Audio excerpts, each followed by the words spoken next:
static, and we know he's not a static fighter. We know he's a good fighter. We know he's got a good chin. He made him look. He just made him look like a cart horse. Very he was so fast. He was standing, punching distance. He would make a miss, and it just seemed like in the 8th round or the 9th round, he decided, "I'm going to take him out." Let's have a look at what happened. And it was just brilliant. And watch these 3 right hands, one round the side, second one round, and watch what he does here. He has a look at him. And Juuko goes to take his hands and he picks his chin out with one single right. It was so quick we didn't even see it there. We'll see it from another angle and it's better. I think he hits him here before he even gets his hands up. Yeah, but he goes to get his hands up, but he gets the shot in quick. Right on the chin. His hands are actually up, but he's hit him right through, pinpoint accuracy. Look at how he snapped his head there. I still don't think it wasn't like KO'd in his feet. He wasn't totally unconscious. I just think it's a case of the guy's too quick. He's going to be hitting him like that all night. He has been hitting him with some cracking right hands, and he just wasn't going to get up and take any more of it. Which is only understandable, isn't it? Because unlike some other of the quality youngsters that we've seen over the past few years, this is a young man who seems to really punch his weight and more. What is so good about this guy is he's got everything. And the most important ingredient in boxing is speed. Having the ability to hit somebody without being hit yourself. And this guy can do it right on top of you. He can stand in punching range. He can take the shots on his shoulders, his hands up. He's unbelievable. His balance, we were remarking how he looked like Whittaker at times. He turned in front of the guy, he switched. His balance is remarkable. He really is a superb talent. Just a thought we can expand on later, Gary, but for now, Naseem Hamed against Floyd Mayweather could be a realistic fight if the two camps said, right, we'll meet in the middle of the weight division without even asking the question of Naseem, go up a division. Well, we know Naz has got trouble doing the weight. Yeah, well, I mean, Naz either has to move up. Let's cut out all the chit-chat about Naz. Naz has got to fight somebody like this guy. You know, he's picking all these opponents and picking everybody else, and he's talking about how he wants to be this legend. There's a guy that's out there. Let him prove it. Watch with interest on that one. Next up, the top of the bill, Oscar De La Hoya defending his world welterweight title tonight against Carr. Adam Smith on the man who has been the golden boy of the 90s. Boxing's golden boy knows he must shine tonight to show the world he still has the Midas touch. For Oscar De La Hoya's bright career was dulled last time in his acid test against Africa's unbeaten Ike Corte. Flaws in that once perfect makeup had been exposed. I was very disappointed, very disappointed. My style has changed completely now because of that fight. I should have went in there and fight him and try to knock him out, and that's it. It was this blistering last round attack that got him out of a rather dark jail to win, and De La Hoya realised more of that was needed. Time to go back to the future. He won his 5 world titles at 4 different weights thanks to a combination of speed, skill and controlled aggression. Just look at the precocious talent he showed in dismantling Jesse James Leha. So at his training headquarters in the Big Bear Mountains, a real intensity about his work. A case of rekindling those old flames to add more firepower for this performance. I have adjusted my style, and I'm gonna do whatever got me here today. That's the style I'm gonna use, and that's punching power, aggressiveness, and going in there and getting the knockout done. Slick boxer Carr will try to beat the unbeaten, a mission that may not seem as impossible now. Carr's been keeping a close eye on De La Hoya for some time, winning an eliminator on the champion's undercard in February over Frankie Randall, and even sharing the same training venue. He's been just 500 yards away in Big Bear to help mould his fight plan. Just to be 100%, 150% on top of my game and just use my speed, use my evasiveness, use my strengths. He's fought at world level before, but has been defeated both times by Felix Trinidad and Ike Corte. Unquestionable talent, but is Carr mentally strong enough to make it 3rd time lucky? I'm very convinced I can pull this shot off. I'm more convinced than I've ever been. I know that I sacrificed my whole life for boxing, and I think that this is just the ultimate of who I am. Yet the little boy that came from the perilous ghetto in East Los Angeles to become the golden boy didn't do it on glamour and personality alone. Inside is a hardened champion who is now more determined than ever. I'm gonna go in there and just take care of business, the way I did before. The list of welterweight champions is, of course, headed by Oscar De La Hoya. For many, he's been a meal ticket in this division over the last few years. Get the big fight against De La Hoya, you could be made for life. But there is one outstanding rival, the IBF title holder, Felix Trinidad. And should De La Hoya come through tonight and Trinidad in his next fight, talk is already underway that they will meet to decide the best welterweight in the world in September. There's even a possible date already in the diary for that. As a former welterweight of renown yourself, that's the one you want to see, isn't it? Yeah, I think that's a fairly formidable fight. Trinidad De La Hoya. I think Trinidad tonight as well. He'll come out. He'll just have a little bit too much for Carr. De La Hoya will tonight. De La Hoya, sorry, he's one of these guys. Carr's always got. I think his third world title fight. I think he's always going to be the bridesmaid and not the bride. He's just going to fall that little bit short of it. And the big fight that we all want to see is like the unification fight with Trinidad and De La Hoya. I know we love to knock. The question now is whether you feel the possibility on seeing the last performance, there is a doubt. Maybe De La Hoya has peaked. Where do you stand on that? No, I don't think that he's peaked. I just think everybody else is trying a lot harder. I mean, you're fighting another champion. I mean, you've seen him fight another champion. He fought Ike Quartey. Ike Quartey was a champion. He was a WBA champion. He wasn't going in there just to lose it. He was wanting to go in there and win the fight. And it was a 12 round. Yes. Let's just refresh your memory. Both men had been down in round 6, and there were several rounds where not a lot happened, but De La Hoya admitted afterwards that he felt he wanted to put on a show in the 12th round, and there were some memorable moments of action in that 12th round, Barry. Yeah, well, I mean, this is where he turned it on. There's a lot of standing off and fencing, and just he was a bit evasive, and he said afterwards he was deeply disappointed with the performance, and I believe that. But this is the combination of punches, and this was the onslaught in the last round which turned the fight round for him. He had Trinidad out on his feet, or he had Quartey out on his feet here, and he just couldn't finish it, but he done everything he could, and he showed his macho-ness, he showed his heart, he showed his determination, and that won the fight for him. And I don't feel that Quartey had any argument in that he'd... I mean, there were people said the fight was close, but I thought De La Hoya won the fight clearly. Same question for you, Barry. Did it make you think maybe De La Hoya has peaked? No, because I knew before that fight that this was going to be, could be, and in fact I thought that Quartey could knock him out. I really believe that Quartey could knock him out. And I think the difference in this fight is going to be De La Hoya's speed. All right, well, let's see if he can redeem himself. Wonderful, perfect record so far, but he feels under pressure to produce the big performance tonight. Let's rejoin Glenn McCrory and Ian Dow. And you join us with Carr already in the ring, and Oscar De La Hoya halfway to the ring for this 7th defence of his WBC welterweight title. Got a fantastic reception from a huge army of female fans. Look how hyped up he is, Oscar De La Hoya, and he's been like that during his training.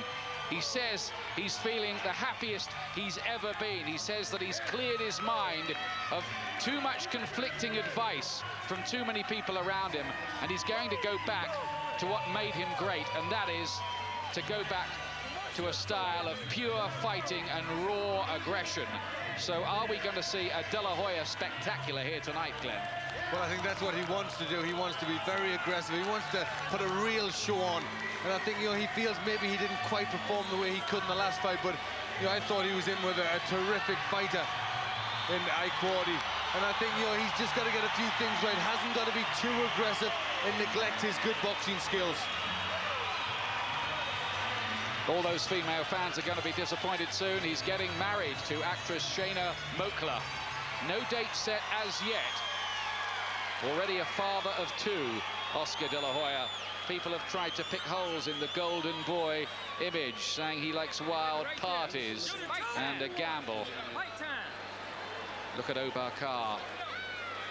He's been exuding an almost Holyfield-like belief that he's guided by some superpower all week. Says we're going to see a supernatural, divine and mesmerizing display from him. Well, he's going to need some sort of divine power. He's going to have to be very, very good. All his boxing skills he's going to need. Ladies and gentlemen, of Aaron's Top Rank Incorporated, the Mandalay Bay Resort Casino Hotel of Las Vegas, Nevada, the Las Vegas Hilton, and your undisputed undefeated king of beers, Budweiser. This Bud's for you present 12 rounds of boxing for the WBC Welterweight Championship of the World. Sanctioned by the Nevada State Athletic Commission Chairman Dr. Elias Ghanem. Commissioners Glenn Carano, Lorenzo Fertitta, Dr. Luther Mack, and Dr. James Nade. Executive Director Mark Ratner. Chief Physician Dr. Flip Homansky, Physicians at ringside Dr. James Wish Game, Dr. William Berliner, and Dr. Margaret Goodman. Timekeeper and counting for the knockdown seconds will be James Cavan and Mike Lichella. At ringside for the World Boxing Council, President Jose Suleiman. Supervisor for the WBC, Rex Walker. The 3 judges scoring this contest on a 10-point must system will be Carol Castellano, Chuck Jampa, and Jerry Roth. And when the bell rings, your referee in charge of the action working for the 152nd time in a world title bout, Richard Steele. And now, from 60 square acres of the hottest and most exciting real estate here in Las Vegas, the Mandalay Bay Resort Casino, for the thousands in attendance and the millions watching around the world. Ladies and gentlemen, let's get ready to rumble!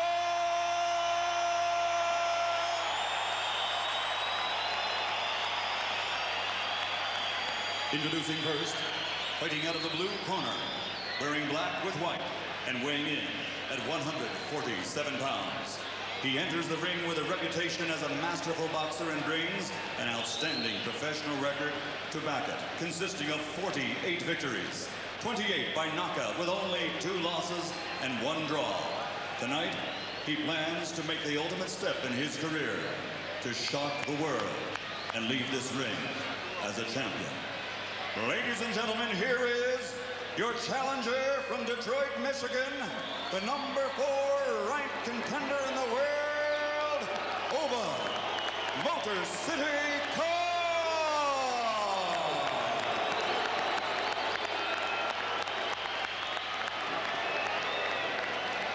And across the ring, fighting out of the red corner, wearing blue and weighing in also at 147 pounds. In 1992, he captured Olympic gold, and now, as a professional, he has a perfect record. 30 bouts, 30 victories, including 24 knockouts, while earning 4 world titles and the recognition as, pound for pound, one of the best in the world. Ladies and gentlemen, from East LA, presenting the former junior lightweight world champion, former lightweight world champion, former super lightweight world champion, and now the reigning and defending undefeated WBC welterweight champion of the world, the Golden Boy, Oscar De La Hoya.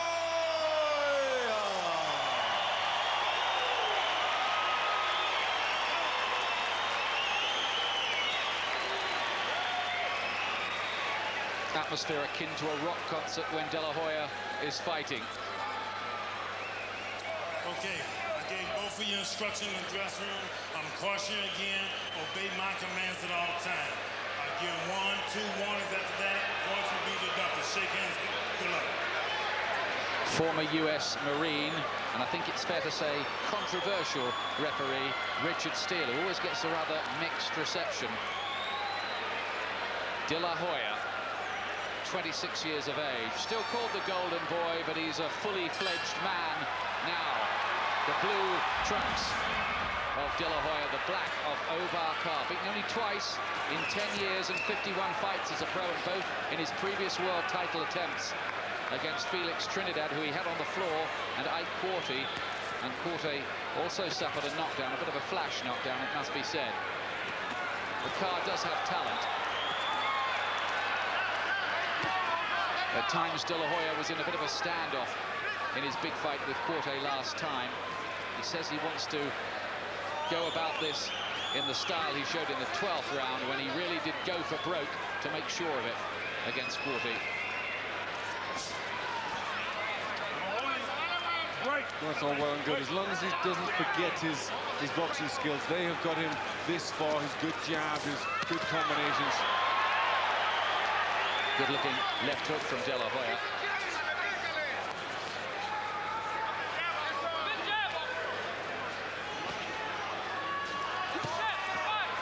Carr expecting to give De La Hoya plenty of angles. He's pretty quick and can throw rapid combinations. He's not known as a huge puncher, but he's one you have to respect. It's a good jab there from De La Hoya that somehow seemed to trouble Carr for a moment. He just seemed a little bit shaken by that. It was a short little jab shot. He really did. That was obviously a good punch. He just seemed as if he was almost about to go down. Oh, and he has gone down now from a left hook. Brief knockdown, but Carr down in the very first round. And in some difficulty here. 7, 8. Mandatory 8 count. We wondered whether Carr would be outgunned by De La Hoya, who hits hard, of course. And again he was hurt by the right hand. De La Hoya looking accurate and throwing every punch here with malicious intent. Well, these are short, very sharp, accurate punches, and they are hurting Carr. They seem to go right down to the soles of his boots. Oh, he's got him again with a left hand, and this time Carr only really stayed up because he grabbed hold for a moment. I think otherwise he might have been down from that one had it been in centre ring. It looks at the moment as if Carr is having big trouble holding De La Hoya's power.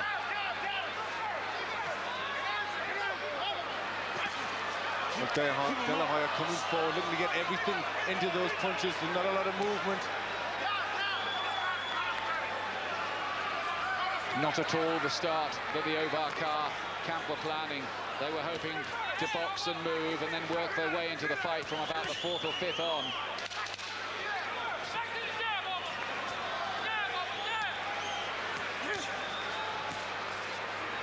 Maybe De La Hoya has just called off the assault in the last half minute of the round, but he had Carr going there and on the floor in the first. Well, what a round that was for De La Hoya. Don't bend in on this uppercut, okay? Okay, don't bend in on it. His dad is the main trainer there. They were split apart at one point, had a big row, but now reunited. But still, we ain't lost the war. We're still in the fight. Put that square We're still in the fight, he says. We haven't lost the war. Well, he certainly got hurt by little short punches. There was nothing that looked really devastating about it, but everything that De La Hoya hit Carr with seemed to have an effect. They're just a short chop, and down he goes. Quickly up again, his head cleared, but there were bad moments for Omar Carr. You wondered if he was going to go again there.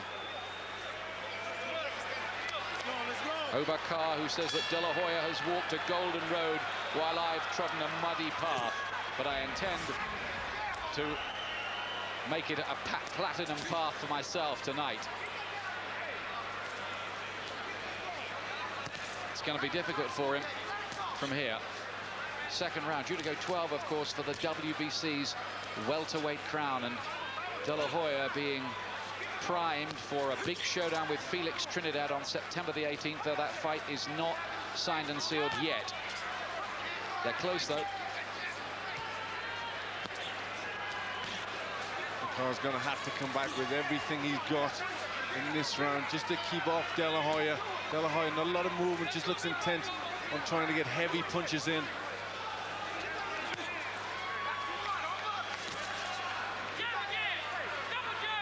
Carr, who earned his chance by beating former world champion at light welterweight Frankie the Surgeon Randall last time.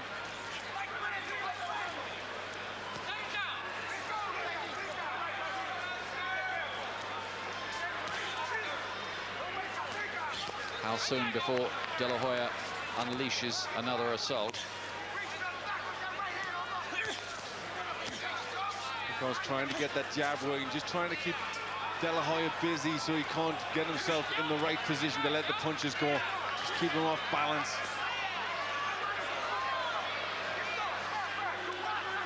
De La Hoya, who's been unhappy with his form, though it should be remembered before you give him too much stick for that Quarty fight. Quarty was a very dangerous opponent and he did win the fight.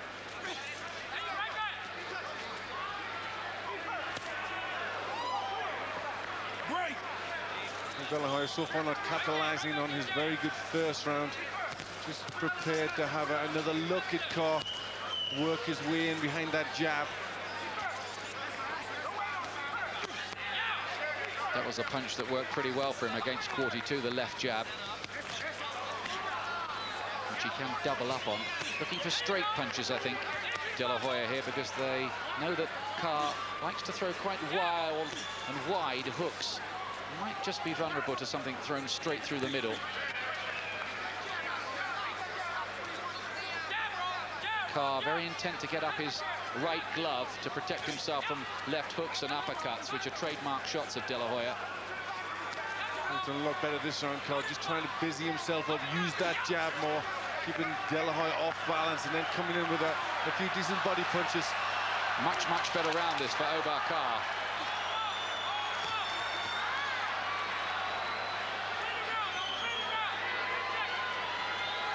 De La Hoya just going back to his boxing style in that round a bit.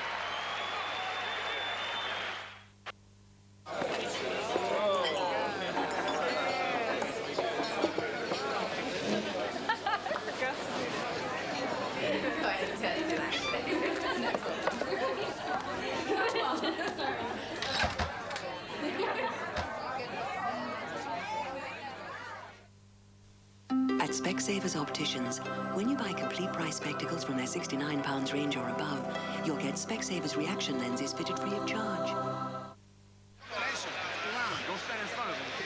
Welcome back to the Mandalay Bay. We've just seen Al Pacino at ringside as well, and Sean Penn, and the great American football star Dan Marino too. Star-sprinkled audience of 12,000. This new venue for world boxing. There are going to be other big fights here, and maybe Lewis Holyfield. Here's the third round of this one. Omar Carr, the challenger from Detroit, doing much better in the second round, and De La Hoya just a little quiet after that big assault in the first. Yes, for some reason he just pulled off the throttle a little bit, De La Hoya, and didn't really capitalize on his good first. Good doubling up with a jab and then a left hook from De La Hoya too, who suddenly moves through the gears as he can do.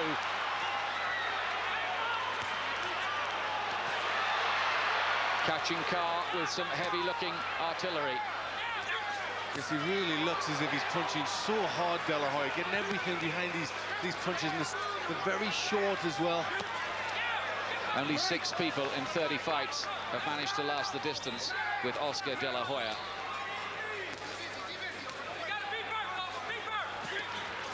Keep him up. Not as much lateral movement as I would have expected from Omar Carr. No, I think he's having to fight De La Hoya's fight. De La Hoya not allowing him to get away. De La Hoya just a little cautious. The heads have clashed a couple of times. He's a bit unhappy about that.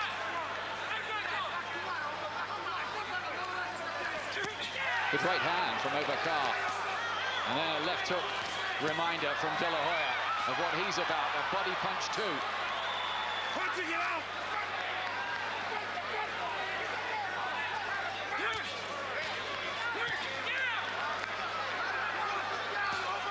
De La Hoya's own defense is underestimated. Keeps his gloves up well and catches a lot around the arms. Yes, he's got good reflexes in close. Just gets his hand or arm in the right position at the right time.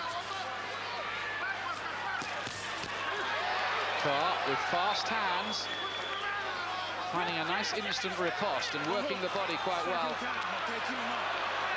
And again, Richard still telling Carr to keep his punches up. Carr don't like that. But they're beginning to warm to Carr's effort here. Well, this is warming up to be a good fight. Carr has come back into this well. Carr, remember, an 8-1 against underdog, with De La Hoya 12-1 on. Well, we were looking for Carr to move a lot more than he is. He's prepared to stand there with De La Hoya. Is that going to be a mistake?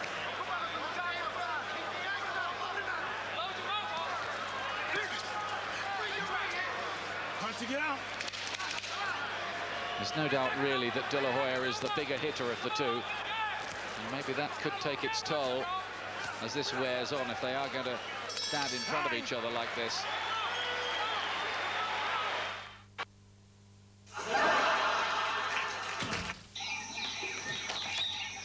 Hi. Hi. What are you doing? I'm just sorting out our Sky channels. Yeah, right. Oh, we've got loads more channels than I realised. And now, they're much easier to find. What, and you did all that on your own, did you? Yes. Are you missing out on satellite channels? Look for details in the Hidden Treasures section of the June Sky TV Guide. Welcome back to Las Vegas, looking back on action from round 3 of this World Welterweight title fight. Oscar De La Hoya and Omar Carr. Well, there was good action in the third, both having their successes. There's the clash of heads. De La Hoya just looking at inspecting the damage.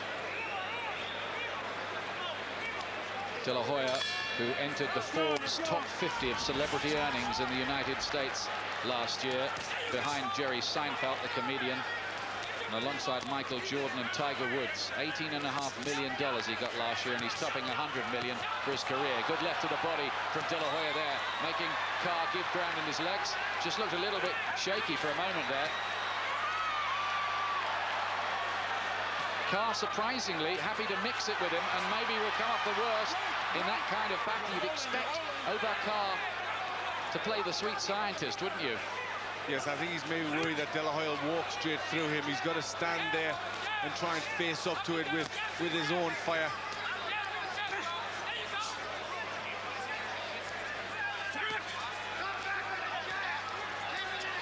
But is he fighting De La Hoya's fight?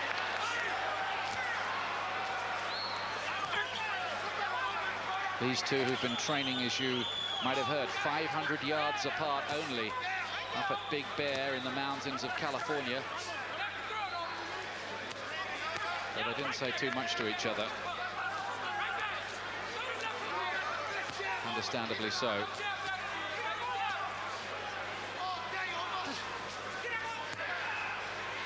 Carr, by the way, has broken his jaw in his last 2 fights. He has a habit of fighting with his mouth open. After fighting Randall, had to have it wired up and was on liquids for a time.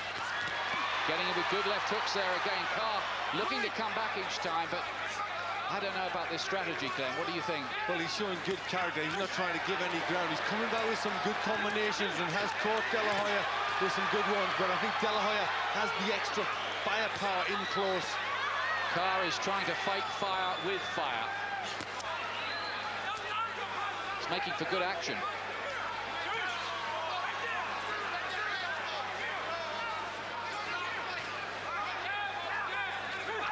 Oh, he missed by so much there. He almost went through the ropes. So far off balance, Carr, not like him. Well, we talked about that broken jaw. Carr starting to keep his mouth open. Has to be very wary of that. Could be some big damage if he's caught with a big shot from De La Hoya when his mouth's open. So when it happened last time, your whole face goes numb. You pray you don't get hit no more. Good shots, tripling up on the left hook, Omar Carr. He is a high-class operator. He's not a man that you should underestimate. Probably if the welterweight division wasn't as strong as it has been in recent years, he would have been a world champion by now, but he has to take a big left hook there. De La Hoya came back again with one of his own.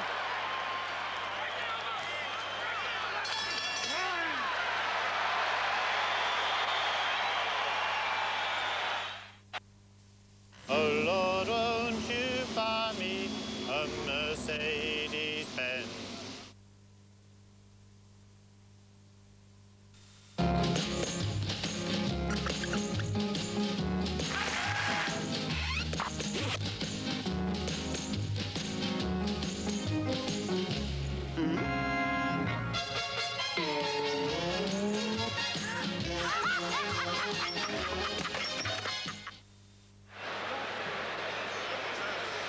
Well, it's a good fight, isn't it, this one, Glenn? It's an excellent fight, and he's just not giving ground, Carr. He's come back and landed some good punches of his own. Decent body punch went in there. really is a test of wills at this point. Shocking left hand as well from Carr. Obar Motor City Carr, as he calls himself, but there was De La Hoya's left hook. And on into the 5th round. De La Hoya in the blue trunks with the white stripe.